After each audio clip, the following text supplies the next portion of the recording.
Assalamualaikum warahmatullahi wabarakatuh. Alhamdulillahirabbil alamin. Kembali kita bersama-sama di indahnya Ramadan bersama UAS dan juga sahabat.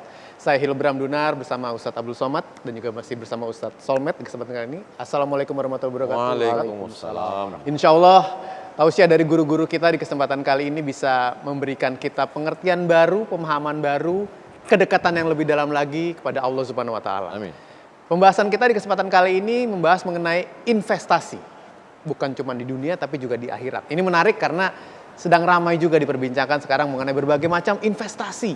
Investasi ada yang begini, yang begitu, yang unik-unik, yang kita belum pernah mendengar sebelumnya. Katanya bisa menjanjikan keuntungan dengan cepat, tapi keuntungan seperti apa?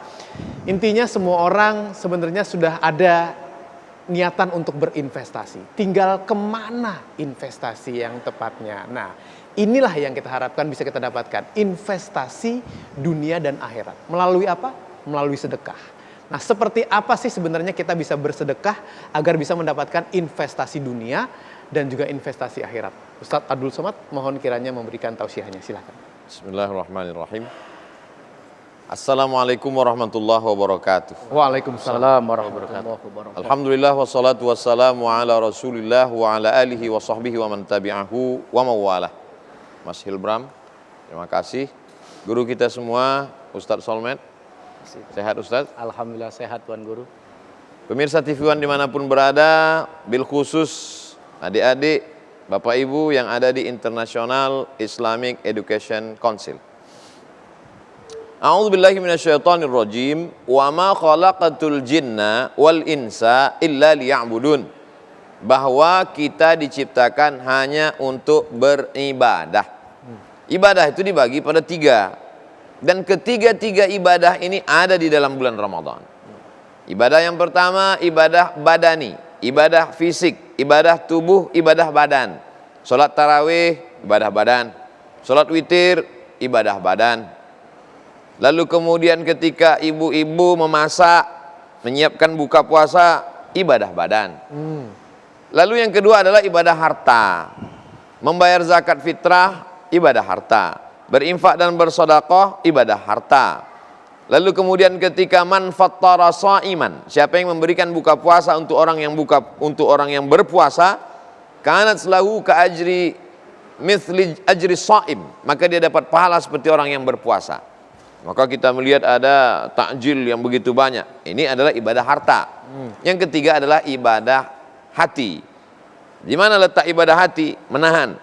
Tahan makan, tahan minum, tahan lapar, tahan perasaan. Datang orang mau ngajak berantem.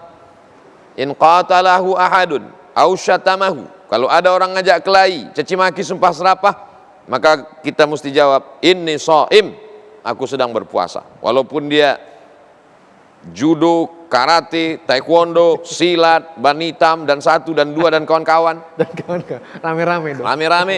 Maka dia katakan, inni shaim. Kalau kau memang jantan, nanti habis buka puasa, aku patahkan batang leher kau. Ini tak betul juga. Karena pengendalian itu bukan hanya sekedar setelah buka puasa, lalu kita bebas. Tidak. Bahkan keberhasilan Ramadan dibawa keluar Ramadan. Tapi intinya bahwa madrasah Ramadan mendidik kita. Nah, kita fokus pada ibadah yang kedua, yaitu ibadah harta. Ibadah harta ini bagi sebagian orang ibadah terberat. Bagi orang yang bakhil, bagi orang yang cinta harta. Di bulan Ramadan kita disadarkan bahwa harta ini tidak ada apa-apanya. Mau kaya, mau diplomat, mau orang kaya, mau pejabat, kalau sudah jam 2 siang, itu laparnya sama. Ya. Ngelihat taksi warna hijau seperti semangka. Lapar. Maka ketika itu juga kita disadarkan bahwa kita tidak berdaya, tidak punya apa-apa, dan setelah itu hilanglah rasa kepemilikan, hilanglah rasa tekanan hawa nafsu, karena yang tadi ketika sedang haus melilit menggerogoti tenggorokan, saat itu rasanya semua mau kita telan. Melihat acara di TV Danau Toba, 1 danau itu mau kita minum. Tapi begitu masuk seteguk 2 teguk air, 2-3 butir kurma, mana hawa nafsu yang siang tadi? Kita disadarkan bahwa itulah hakikat hawa nafsu.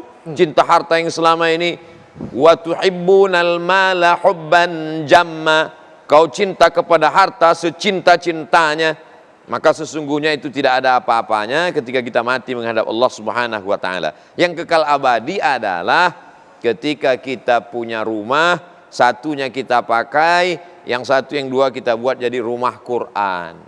Buat di sana anak-anak tahfiz, gaji guru makan minumnya kita buat gratis. Itu untuk supaya kalau otak kita ini isinya 100, yang 50 sudah kita pakai untuk anak, istri, keluarga, kerja, yang 50 lagi ini nanti akan bergerilya kemana-mana.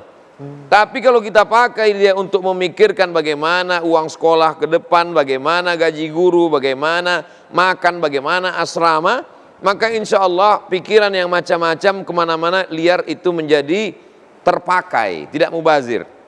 Dan ketika kita mati menghadap Allah, anak-anak penghafal Quran ini akan mengulang hafalannya pagi, petang, siang, dan malam. Kita bangun masjid, subuh, zuhur, isya. Belum lagi orang i'tikaf 10 hari terakhir Ramadan. Kita bangunkan sumur bor, anak-anak berwudu di sana, dipakai untuk mandi, dipakai untuk minum. Inilah yang akan mengalir, membuat kubur seperti pandangan sejauh mata memandang, terang benderang. Tapi kebanyakan orang dia pikir, iya kalau ini ada, kalau tidak ada bagaimana? Inilah letaknya iman. Makanya dikatakan oleh Sayyidina Ali, an-nasu niyam. Manusia ini semuanya seperti orang tidur. Dan orang kalau sudah tidur pasti mimpi dan mengigau. Maka sesungguhnya kita sedang mimpi. Ada yang mimpi jadi orang kaya, ada yang mimpi jadi orang terkenal, ada yang mimpi jadi artis, ada yang mimpi jadi penguasa. An-nasu niyam. Manusia ini tidur. Falamma matu, ketika dia mati, barulah dia terjaga dari tidur panjang, bahwa sesungguhnya semua itu hanya mimpi semata. Yang kekal abadi mana? Itulah yang akan mengalir setelah kematian dia. Makanya kata Nabi sallallahu alaihi wasallam, "Idza matal insan," dalam Sahih Muslim, kalau manusia mati, inqata'a, putus. Tapi ada yang tetap mengalir. Apa dia? Shadaqatun jariyah, sedekah jariyah. Ilmun yuntafa'u bih, ilmu yang bermanfaat. Waladun salihun, anak yang soleh. Anak soleh dimasukkan ke pondok pesantren, dicita-citakan menjadi dai mengajak orang ke jalan Allah. Meninggal kita, dia tetap mengalir pahalanya. Anak yang soleh diberi nama Soleh Mahmud, maka mengalir pahalanya sampai hari kiamat. Murid-murid yang mendengarkan tausiah lalu kemudian terinspirasi, dibawanya pulang cerita itu ke rumah, diceritakannya ke istrinya, istri menceritakan ke anak, amal jariah tak putus. Tapi ini kan tetap juga ada sodakoh di dalamnya. Menyekolahkan anak ke sekolah agama, boarding school. Banyak orang takut memasukkan anak sekolah agama. Nanti anak saya ini nanti jadi apa Pak Ustadz? Makannya gimana? Sengaja Allah ciptakan otak dengan lambung itu jauh. 3 jengkal antara otak dengan lambung. Supaya jangan sampai otak kita ini hanya memikirkan lambung. Sebab ada juga makhluk di situ otaknya, di situ lambung. Maka disebut dia dengan otak udang. Dikit-dikit mau makan apa? Makan apa? Kalau anaknya, anak gadisnya dipinang oleh insinyur, langsung terima. Kalau dipinang oleh doktor, langsung ahlan wa sahlan. Kalau diterima oleh SHMH PhD, langsung welcome. Tapi kalau datang yang meminang SAG, nanti makan apa?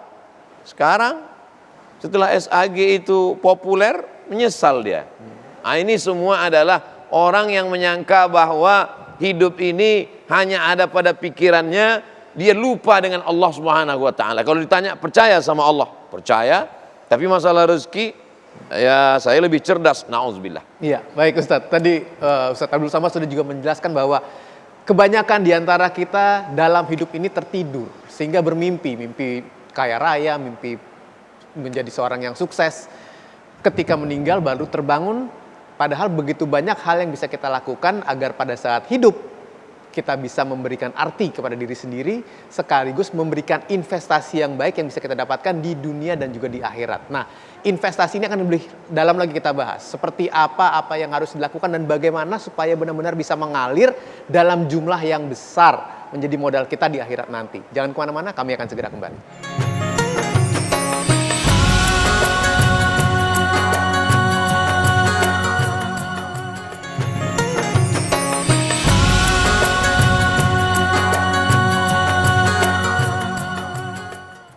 Masih menemani Anda sahur di indahnya Ramadan bersama UAS dan juga para sahabat, Ustadz Abdul Somad, Ustadz Solmed, saya Hilbram Dunar, bersama para jamaah yang hadir di International Islamic Education Council.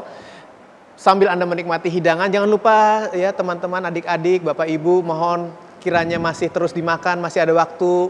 Saya lihat kurmanya mulai berkurang, tapi masih ada kan?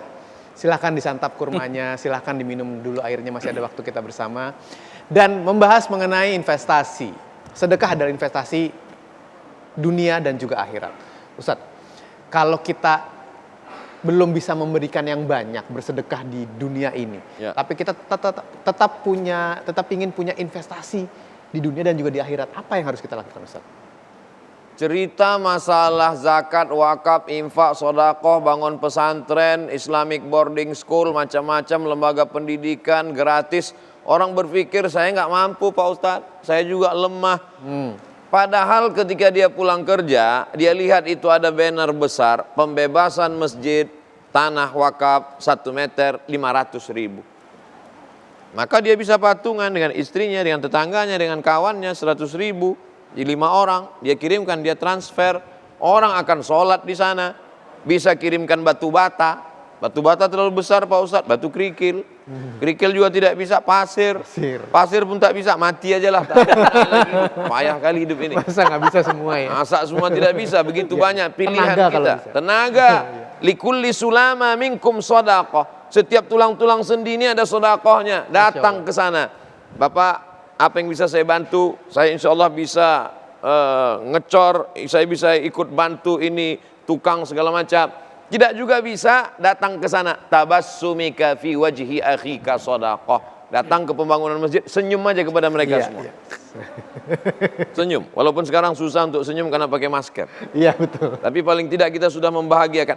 Jangan ngasih tanah enggak, ngasih semen enggak, bantu ngecor tidak, senyum pun tidak. Begitu masjid sudah selesai, datang tantang petenteng. Ini tiang kenapa miring? Siapa ini itu? Ini kalau ada orang model begini, kepalanya itu yang dijudutkan. Karena dia tidak memberikan solusi.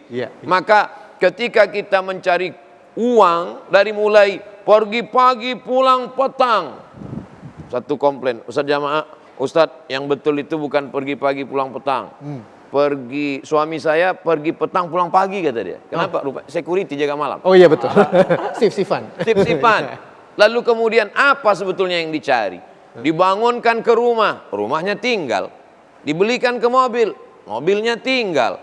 Dibelikan ke cincin gelang emas, semuanya tinggal. Lalu yang ikut di mana? Yang mengantar mayat itu cuma 3. Yatsba'ul mayyita salasun. Ada 3 yang mengantar mayat. Yang pertama, maluhu, hartanya. Mobilnya mengantar sampai ke pelataran parkir. Yang kedua, ahluhu, keluarganya. Anak, menantu, cucu, sahabat, kerabat, istri, suami, tetangga, kawan, alma mater, alumni. Ikut semuanya mengantar. Yang ketiga, wa amaluhu. Amalnya. Yarji'usnani, yang 2 pulang ke rumah. Mobil pulang, selimut kesayangan pulang, semuanya pulang, keluarga pulang. Wa yabqa wahidun, yang tinggal cuma 1. Itulah investasi akhirat yang akan menolong di hadapan Allah Subhanahu wa taala. Masalahnya kita tidak mengerti bahwa penyakit itu betul-betul berbahaya sampai kita yang benar-benar sakit. Begitu juga dengan kematian ini, kita tidak meyakini betul tentang kematian itu sampai akhirnya kita betullah yang mati. Ya Allah. Cianu kan mati kemarin, tetangga saya. Cianu kan mati kemarin, kawan saya. Sampai pada akhirnya kita betul yang mati, barulah kita kaget terbangun. Dan ketika ditawarkan untuk hidup lagi, hai jenazah, maukah kau hidup? Saat itu dia menjawab, laula akhartani ila ajalin qarib. Seandainya aku diberikan waktu yang pendek, yang sekejap, yang semenit, yang sedetik, fa as-saddaqa, aku mau bersedekah. Tapi saat itu apa yang mau dikatakan? Nasi sudah jadi, bubur, tai ayam. Ada lagi yang bisa diharapkan. Kalau bubur masih bisa kita suap. Ini sudah mati jadi makanan cacing tanah, cerita bubur ayam juga lagi. Satu-satunya yang bisa menolong kita hanyalah anak soleh yang kita sekolahkan, yang kita didik agama, belajar dia fisika, kimia, biologi, matematika, bahasa Inggris, tapi tidak luput di kepalanya ada di sana Quran, hadis, fikih, akidah, akhlak, bahasa Arab. Tahu dia membaca Quran, menangis, berdoa di tengah malam. Rabbi firli wali walidayya warhamhuma kama rabbayani shaghira. Pas ditanya, di mana kau belajar nak? Di International Islamic Education Council. Masya Allah. Terima kasih Ustadz Abdul Somad. Ke Ustadz Solmed kalau begitu. Supaya kita benar-benar bisa berinvestasi. Dunia dan akhirat bisa kita dapatkan. Melalui sedekah dan lain-lain. Kan banyak nih Ustadz cara-cara berinvestasi. Yang paling tepat tuh kira-kira yang seperti apa dan apa yang harus dilakukan? Iya, Assalamualaikum warahmatullahi wabarakatuh. Waalaikumsalam warahmatullahi wabarakatuh.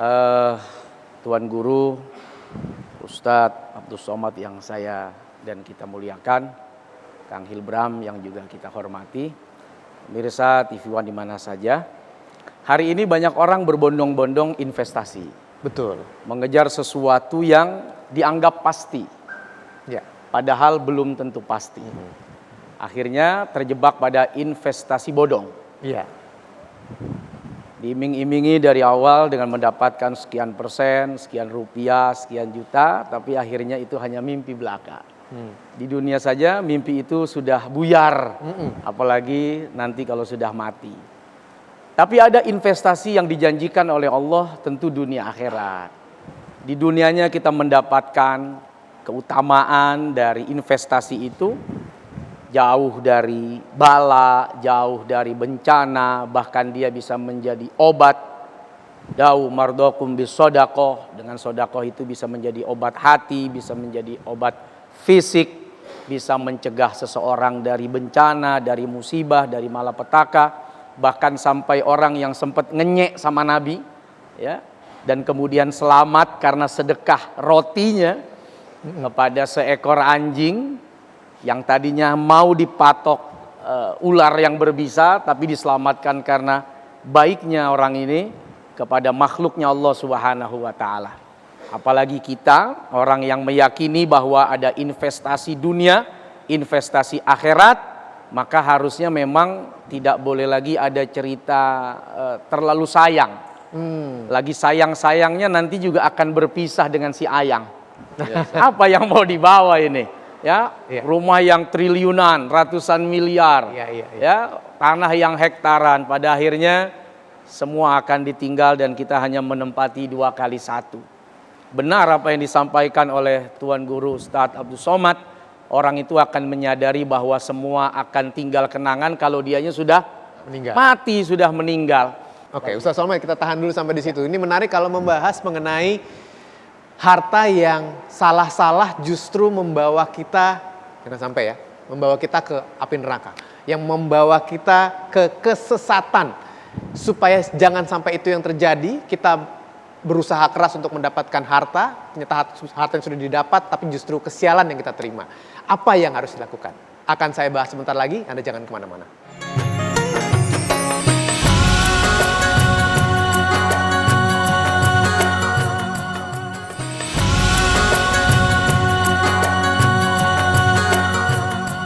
Kami lanjutkan lagi indahnya Ramadan bersama UAS dan juga sahabat. Kita lanjutkan Ustadz Solmed. Bagaimana caranya agar ketika kita alhamdulillah sudah dapat rezeki, ada penghasilan, sudah mulai bisa beli ini itu, tapi semua jadi berkah. Jangan sampai setelah kita pergi, warisannya diperebutkan. Atau malah jadi kekacauan keluarga. Atau malah kita menginvestasikannya ke dalam hal yang salah. Apa yang harus dilakukan? Wa ma anfaqtum min syai'in fahuwa yukhlifuh wa huwa khairur raziqin. Apa yang kita infakkan buat Allah itu pasti akan diganti. Itu udah jaminan itu. Seseorang menabung di bank saja kalau dijanjikan dengan ada bunganya lagi nih. Wah, malah negosiasi. Bisa naik lagi nggak suku bunganya? Bisa ditambah lagi nggak hasil bunganya? Urusan yang bunga-bungaan begini aja berani negosiasi coba. Sementara Allah menjanjikan puluhan kali lipat, ratusan kali lipat, ribuan kali lipat, sampai unlimited lipetannya nggak kelihatan. Berapa banyak orang yang tidak meyakini bahwa itu janji yang benar, itu janji yang pasti. Dan Allah itu maha memberikan rizki, yang terbaik pemberi rizki itu. Dan dia maha kaya lagi. Orang kaya menjanjikan sesuatu sama kita saja percaya banget. Makanya sekarang lihat cara orang menarik simpati orang buat naruh investasi apa? Dia tunjukkan kemewahannya. Ya, betul. Tenang, nggak usah khawatir. Saya akan penuhi janji saya. Tuh lihat mobil saya, tuh lihat pesawat saya, tuh lihat. Iya. Tertarik. Iya. Kenapa kita tidak melihat? Nih Allah yang maha kaya, no bintangnya, no langitnya, no gunungnya, no alamnya, no. Iya. Masih tetap nggak percaya. Masih tetap nggak yakin. Berarti ada sesuatu yang salah dalam diri ini, memaknai tentang harta yang sesungguhnya. Bukan cuma di dunia kita dititipkan, tapi harta yang sebenarnya adalah apa yang sudah kita kembalikan lagi kepada Allah Subhanahu wa Ta'ala. Ketika itu terjadi, Ustadz, ada yang kan ada hitungannya sebenarnya ya. Kalau yang wajar-wajar sekian, kalau ingin lebih juga boleh. Maka idealnya sebenarnya berapa sih yang kita berikan untuk bersedekah ini? Iya, sodakoh itu kan satu pemberian yang tidak terbatas dengan jumlah ya. Beda dengan zakat, Ya. itu ada ketentuannya, ada nisabnya, ada haulnya. Tapi kalau untuk sedekah itu pada prinsipnya sih bebas-bebas saja. Hanya saja memang kadang-kadang manusia juga perlu berhitung. Ya. Sebab sedekah yang paling bagus itu kan kepada kerabat. Jangan Oke. sampai sedekah ke orang anak kelaparan. Nah, iya. Jangan sampai sedekah ke orang bini kerus kering. Jangan sampai kita sedekah kepada orang lain orang tua menjerit. Nah ini juga mesti dipertimbangkan. Kalau bicara sedekah paling baik, tentu kerabat itu harus lebih didahulukan ketimbang orang lain. Jangan sampai nanti orang justru menjadi fitnah dengan sedekah kita. Ke orang kau baik, ke orang kau punya cinta kasih sayang, ke kami kau pelitnya 700 setan. Kau biarkan kami melarat, kau biarkan kami sengsara. Padahal kami yang merawatmu, padahal kami yang peduli saat kau susah. Begitu sudah senang, kau ingat orang, kau lupa kepada kami. Nah, agama ini pun mengajarkan untuk memberikan perhatian tentang rasa. Jangan sampai rasa puas kita membagi kepada orang, tapi membuat kerabat kita tersakiti dengan perasaan kita itu. Apalagi pamer. Apalagi sampai sekedar untuk pamer. Di kondisi Ramadan seperti sekarang adalah kondisi yang paling tepat kita bersedekah karena pahala juga terus berlipat ganda. Nah, apa saja yang idealnya kita berikan dalam kondisi Ramadan seperti ini, Ustadz? Ya tadi Tuan Guru sudah menyampaikan bagaimana sedekah kurma saja sudah bisa menjadi bagian penambah pahala dari puasa orang-orang yang puasa tanpa kita berpuasa. Ya. Artinya puasa kita cuma satu, tapi ngasihnya 30 orang, paket 30 puasa itu buat kita. Ngasih 100 dapat 100, ngasih 1000 dapat 1000. Apa nggak enak? Modal kurma 3 butir. Tapi kalau mampu ya jangan 3 butir, 3 ton lah. Ya, iya. Masa duitnya triliunan per orang kasih 3 butir demi pahala satu-satu itu. Iya. Nah, artinya apa yang kita cintai itu menjadi bagian kebaikan yang dinilai oleh Allah Subhanahu wa Ta'ala. Kapan seseorang berani melepas sesuatu yang dia cintai? Kalau melepasnya berat. Kalau nggak berat mah belum dicinta. Apapun itu. Apapun itu, coba aja. Apapun. Kalau yang dicintai itu pasti ketika dilepas tuh saat berat itu harusnya memang ya udah lepas aja deh. Berat tuh. Apa yang dirasa berat umumnya itu yang paling dicinta. Maka sedekah yang paling bagus itu adalah sedekah yang dicintai oleh dia. Makanya ngasih baju tuh jangan yang bekas-bekas yang dia nggak suka. Oh iya. Yang bekas tapi yang dia suka. Ada baju yang harganya 30 juta. Kasih Tuan Guru UAS. Ganteng beliau. Ada baju yang bekasnya aja masih ada yang harganya 10 juta. Betul. Kasih orang-orang terbaik kita. Jangan yang sudah dilempar aja. Kucing aja nggak mau deket. Dikasihlah sama orang. Iya. Nah itu ngasih tapi Ngasih apa ngebuang itu? daripada sayang ke tong sampah kita kasih dia aja. Udah kayak tong sampah orang ini rumahnya. Iya. Beda lagi ceritanya. Baik, terima kasih Ustaz Solmed. Saya sudah banyak memberikan pertanyaan. Sekarang saya akan kasih kesempatan untuk jamaah yang sudah hadir yang ingin bertanya kepada guru-guru kita. Sebentar lagi. Kita break dulu sebentar. Habis ini saya persilahkan untuk bertanya. Mohon disiapkan pertanyaannya yang mungkin akan mewakili pertanyaan Anda yang tidak bisa hadir secara langsung di International Islamic Education Council ini. Jangan kemana-mana.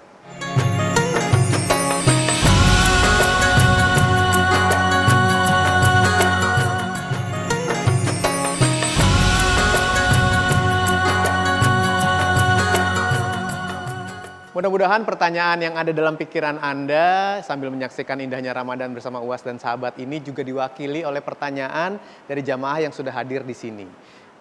Kalau Anda sekarang sudah siap-siap dengan catatan Anda untuk mencatat apa jawaban dari guru-guru kita, jangan kemana-mana. Saya persilahkan dulu kepada para jamaah yang ingin bertanya. Siapa? Mohon angkat tangan. Wow, ramai sekali. Baik, saya minta ibu saja yang dekat dari saya. Silakan. Nama dan juga pertanyaannya. Assalamualaikum warahmatullahi wabarakatuh. Waalaikumsalam. Izin bertanya Pak Ustadz, bagaimana kalau kita bersedekah tapi harta yang kita sedekahkan itu dari harta yang haram? Oh, oke. Hukumnya seperti apa? Ya, baik. Makasih. Pak. Dengan siapa Ibu? Ya Nida. Baik, terima kasih Ibu. Ustadz Abdul Samad mungkin bisa menjawab terlebih dahulu. Kalau harta yang kita pakai untuk bersedekah ternyata bukan harta yang halal, mencuri, korupsi dan lain-lain. Katanya kan ada yang bilang nggak apa-apa korupsi besar, kan yang penting sedekahnya juga besar. Bagaimana Ustaz? Ustaz. Ya, silakan Tuan Guru. A'udzubillahi minasyaitonirrajim. Wa anfiqu berinfaklah, wa anfiqu berwakaflah, wa anfiqu bersedekahlah min thayyibat. Thayyib artinya yang baik-baik, bukan yang enggak pulang. Bang Toyib itu. Wa anfiqu sedekahkanlah min thayyibat yang baik-baik.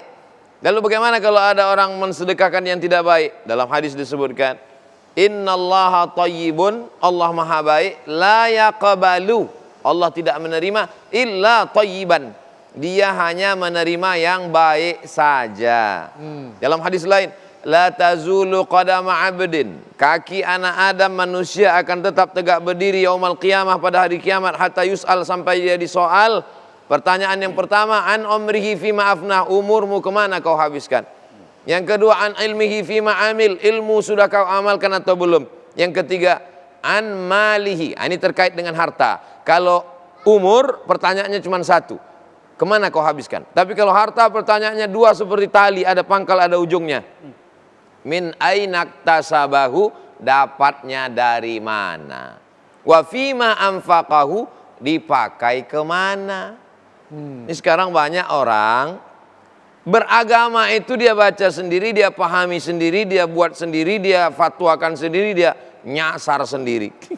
Yang lebih bahaya lagi, dia ajak orang lain. Ya. Ustadz, gimana nih saya mau sedekah dari korupsi saya? Haram. Tapi sedekahnya sama Ustadz, halam. Jadi halam. Jadi yang namanya haram tetap haram. Kalau saya salah, tolong diingatkan Ustadz Solmet. Siap Tuan Kalau Guru. saya salah, tolong ingatkan saya Mas Hilbram. Karena kadang kita keras mengatakan ini haram karena belum dapat. Iya. Terima kasih Ustadz. Kita lanjutkan ke pertanyaan berikutnya. Siapa lagi yang ingin tanya, angkat tangannya boleh. Yang agak jauh kali gini silahkan Ibu. Assalamualaikum warahmatullahi wabarakatuh. Nama saya Ardinda Isya Prameswari dari SMA International Islamic Boarding School. Saya izin bertanya Ustadz, membicarakan tentang harta yang akhirnya nanti ditanya kemana akhir dari harta yang kita dapatkan ini. Bagaimana hukumnya apabila kita menyedekahkan sesuatu melalui seseorang, melalui perantara, dan akhirnya sedekah itu disalahgunakan. Apakah akhirnya pahala itu sampai kepada kita atau malah kita mendapatkan dosa karena tidak mengecek terlebih dahulu siapa yang akan kita sedekahkan. Baik, terima kasih. Terima kasih Mbak, pertanyaannya bagus banget nih. Ustadz Solmet mungkin bisa menjelaskan. Kalau tadi asalnya salah, sekarang asalnya sudah benar. Tapi diberikannya kepada orang atau yayasan yang ternyata tidak dipergunakan dengan baik. Apa hukumnya? Pada saat seseorang ingin melakukan sesuatu, pasti dia sudah mempertimbangkan. Lewat siapa, lewat lembaga apa yang dia yakini bisa amanah. Ya. Itu normatif tuh sudah. Ya. Kita nitip sendal aja kalau nggak yakin mendingan kita bawa tuh sendalnya pakai plastik. Iya betul. Nggak yakin lihat tampang orang ini. Padahal dia udah tulis penjaga sendal, nggak yakin gue. Iya. Ya, mendingan gue beli plastik daripada gue nitip sama dia. Nitip sendal saja. Kadang-kadang masih berpikir dengan pertimbangan yang sangat luar biasa. Apalagi nitip sedekah ini, Ya. yang kita mau berikan untuk Allah. Yang jumlahnya bisa saja sedikit di mata kita, tapi banyak di mata orang. Buat orang yang duitnya triliunan, 1 miliar tuh kayak orang beli cilok. Betul. Cilok tuh berapa? 2.000. Nah, begitulah 1 miliar. Iya. Tapi buat orang yang biasa beli cilok ngutang, Iya. 1 miliar itu kayak orang kebanjiran duit. Betul. Ini kira-kira amanah nggak ngejagain duit 1 miliar ini? Buat kita kecil, tapi buat orang bisa jadi godaan. Betul. Nah, pada saat kita melihat lembaga ini lembaga yang valid, lembaga yang tidak tergoda, orang ini betul-betul orang yang amanah, orang yang tidak mudah untuk ya berubah pola pikir dan hukumnya, maka setelah kita pertimbangkan, kita titipkan, mudah-mudahan kita tidak termasuk orang yang lalai. Ustadz, kalau saya sederhanakan begini Ustadz, misalnya nih bukan ke lembaga, ada orang datang ke rumah kita teman lama, nangis-nangis, celana dengkulnya udah robek tuh Ustadz. Kalau orang mau minjem duit kan gini-gini tuh. Ya saya gitu kan ya. Lagi mikir Lagi dia, mikir, ya saya. susah begini, jadi tipis banget dengkulnya ini kan. Terus kita pinjamkan, kita sedekahkan, kita nggak pinjamkan, kita sedekahkan, kita kasih uang. Tapi ternyata uangnya buat hal-hal yang tidak baik.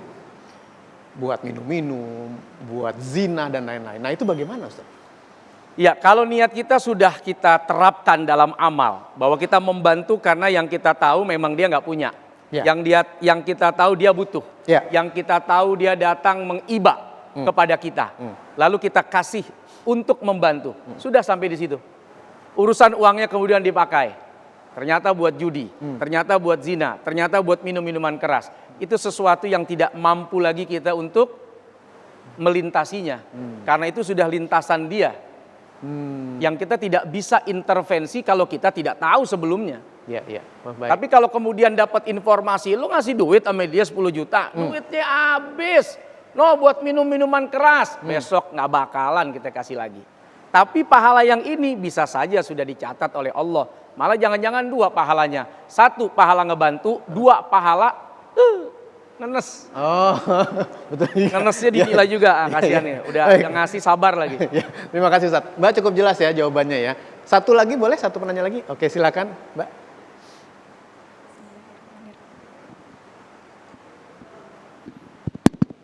Assalamualaikum warahmatullahi wabarakatuh. Waalaikumsalam warahmatullahi wabarakatuh. Perkenalkan, nama saya Ayu dari Padang, salah satu orang tua dari siswa SMA IHS. Mohon izin Tuan Guru Ustadz Abdul Somad dan Ustadz Solmed mau bertanya bagaimana sebenarnya cara bersedekah yang terbaik. Apakah sebaiknya sembunyi-sembunyi sebagaimana tangan kanan memberi tidak boleh tangan kiri mengetahui, atau di era saat ini bersedekah itu biasanya diposting di sosial media, dan bagaimana caranya seandainya itu akhirnya diposting menghindarkan diri kita dari ria supaya jangan sampai terkena penyakit ria. Demikian Ustadz, mohon pencerahannya. Assalamualaikum warahmatullahi wabarakatuh. Waalaikumsalam warahmatullahi wabarakatuh. Terima kasih Ibu Ayu. Ustadz Abdul Somad mungkin bisa menjelaskan supaya nggak sombong Ustadz.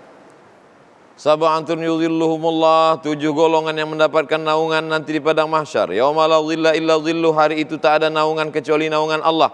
1 di antaranya rajulun tasaddaqa bi sadaqatin, orang yang bersedekah dengan sedekahnya, anfaqat yaminuh, bersedekah dengan tangan kanan, hatta la ta'lamu shimaluh, sampai tangan kirinya tidak tahu. Jadi setiap dia sedekah, tangan kirinya masuk kantong terus. Tidak bisa mengambil kesimpulan dari satu hadis. Manhaj metode yang benar memahami hadis adalah maudhu'i, tematik. Kumpulkan semua hadis, baru tarik satu kesimpulan. Bagaimana dengan hadis Abu Talhah yang mewakafkan sumur di depan Masjid Nabawi? Semua sahabat tahu, diriwayatkan dalam hadis. Bagaimana dengan hadis Abu Dihdah yang mewakafkan kebun kurmanya ratusan batang, dia berikan, semua orang tahu. Bagaimana dengan wakaf sumur Raumah Utsman bin Affan? Semua tahu. Bagaimana sedekahnya sahabat Nabi Abdurrahman bin Auf? Semua orang tahu. Jadi sebenarnya yang tidak boleh itu adalah riya, pamer. Adapun ketika kita bersedekah orang lain tahu, wa amma bi ni'mati rabbika fahadits. Ini kadang orang tidak tepat. Ketika sedekah, Bapak mau ngasih berapa semen? Tulis aja hamba Allah. Pas dicek berapa? 2.000. Apa kata Imam Al-Ghazali dalam kitab Ihya Ulumuddin mengutip pendapat ulama lain. Imam Fudail bin Iyad, apa kata beliau? Tarkul amal li ajlin nas riya. Tidak jadi beramal karena takut dipuji orang, riya. Wal amal li ajlihim syirik. Beramal karena ingin dipuji orang, syirik. Jadi kalau begitu bagaimana? Mau posting, posting aja, tapi jangan lihat berapa like and dislike. Jangan gara-gara komen. Itu bagus untuk syiar bahwa tidak jadi karena takut dipuji orang, justru itu riya. Malah nanti kalau pas saya sedekah tolong hidupkan streaming ya. Syirik. Jadi yang benar adalah lakukan, luruskan niat, jadikan ini syiar, karena kalau tidak nanti Islam ini tidak akan bangkit. Seperti para sahabat bersedekah, berinfak, sahabat yang lain tahu, tapi dia tetap menjaga hatinya. Mudah-mudahan kita menjaga hati insyaallah. Amin. Oke, baik, terima kasih, cukup jelas ya Ibu Ayu ya. Terima kasih juga untuk Anda, dan mudah-mudahan sekarang kita semakin yakin untuk bisa bersedekah. Bukan, indahnya memang dimulai dari sekarang di bulan Ramadan di mana pahala berlipat ganda, tapi tentunya bisa terus kita lakukan selepas dari Ramadan. Sebelum saya tutup, mohon kiranya Ustadz untuk membacakan doa di akhir acara ini. Astaghfirullahaladzim. Astaghfirullahaladzim. Astaghfirullahaladzim. Alladzi la ilaha illa huwal hayyul qayyum wa atubu ilaih. A'udzu billahi minasyaitonir rajim. Bismillahirrahmanirrahim. Alhamdulillahi rabbil alamin. Wassalatu wassalamu ala asyrafil anbiya'i wal mursalin. Sayyidina wa maulana Muhammadin wa ala alihi wa sahbihi ajma'in. Allahumma rzuqna rizqan halalan tayyiban mubarakan fih. Berikan kami rezeki yang halal dan barakah, supaya kami dapat berwakaf, berinfak dan bersedekah. Ya khairar raziqin, wahai engkau sebaik-baik pemberi rezeki, urzuqna rizqan halalan tayyiban. Berikanlah kami rezeki yang halal yang baik, agar kami dapat menolong hambamu yang du'afa ya Allah. Allahumma ja'alna minal ladzina yastami'una al-qawla fayattabi'una ahsanah. Jadikan kami orang-orang yang mendengarkan nasihat yang baik lalu mengiringinya dengan amal yang baik. Allahumma ja'alna minal mukhlasin. Jadikan kami hamba-hambamu yang ikhlas beramal bersedekah hanya karena mencari ridhamu ya Allah. Allahumma innaka 'afuwun tuhibbul 'afwa fa'fu 'anna ya karim. Rabbana atina fid dunya hasanah wa fil akhirati hasanah wa qina 'adzabannar. Wa sallallahu ala sayyidina Muhammad wa ala alihi wa sahbihi wa sallam walhamdulillahi rabbil alamin. Terima kasih Ustadz Abdul Somad, terima kasih Ustadz Solmed untuk tausiahnya. Insya Allah bisa bermanfaat untuk kita semua. Saya Hilbram Dunar mengucapkan terima kasih. Wassalamualaikum warahmatullahi wabarakatuh. Waalaikumsalam. Waalaikumsalam warahmatullahi wabarakatuh.